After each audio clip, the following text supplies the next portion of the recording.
মাছের বাজার পরিস্থিতি এখন কেমন ওইটা কিন্তু আপনাদেরকে আমি জানানোর চেষ্টা করতেছি। যেহেতু দেশের 70% পোনা মাছ এই চাচরা বাজার থেকে উৎপাদিত হয় এবং আমাদের যে সমস্ত ভাইরা আছে এই আশপাশ দিয়ে বিক্রি করে সেসব ভাইদের কাছ থেকে কিন্তু আপনাদেরকে আমি মাছের দাম দর জানানোর চেষ্টা করতেছি। তো ভাই আপনার কাছে কি মাছের কালেকশন আছে ভাই? বাইন মাছ, ট্যাংরা, বাইনটা দেখাচ্ছেন। এখন বাইন মাছ দেখাবেন আমাদেরকে?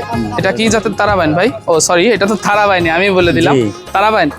যে দর্শক আপনারা দেখতেছেন আমাদের ভাই কিন্তু তারাবাইন দেখেছেন। এই মাছটা আপনার পুকুরে দিলে বড় মাছের সঙ্গে দিলে খাদ্য লাগে না, বুঝতে পারছেন? নিচের যে খাদ্য কেঁচোটা তৈরি হয়, আচ্ছা, সেই খাদ্যটা এরা খায়, বুঝতে পারছেন? নিচের খাবার খেয়ে এরা বড় হয় এবং কেঁচো খাদ্য খেয়ে বড় হয়। আর এই মাছটা আপনার 7 মাসে প্রায় আপনার 7-8 কেজিতে আসবে। 7 মাসে? 7 মাস। আমাদের চাষি ভাইরা যদি এই মাছটা চাষ করে তারা কি লাভবান হচ্ছে? ভালোই মোটামুটি লাভবান হতে পারবে। আচ্ছা, আপনারা মাছের সঠিক দামটা বলবেন আমাদেরকে, ঠিক আছে? এই মাছটা মনে করেন 1800 টাকা করে হাজার বিক্রি করতেছে। আচ্ছা, 1000 পিস মাছের দাম 1800 টাকা। আচ্ছা, 1800 টাকা হাজার, বুঝতে পারছেন? আচ্ছা আচ্ছা, দেখা যাচ্ছে সেখানে চাষি ভাইদের সঙ্গে মেলা নিলে একটু কম আছে, কিছু কম বেশি করা যাবে। তো চাচরা বাবলাতলা আসলে আপনাকে পাওয়া যাবে? জি, পাওয়া যাবে। আচ্ছা, আপনার কাছ থেকে যদি তারাবাইন সংগ্রহ করতে চায় আমাদের কোনো দর্শক, তাহলে আপনাকে প্রসেসিং কিভাবে তারা করবে?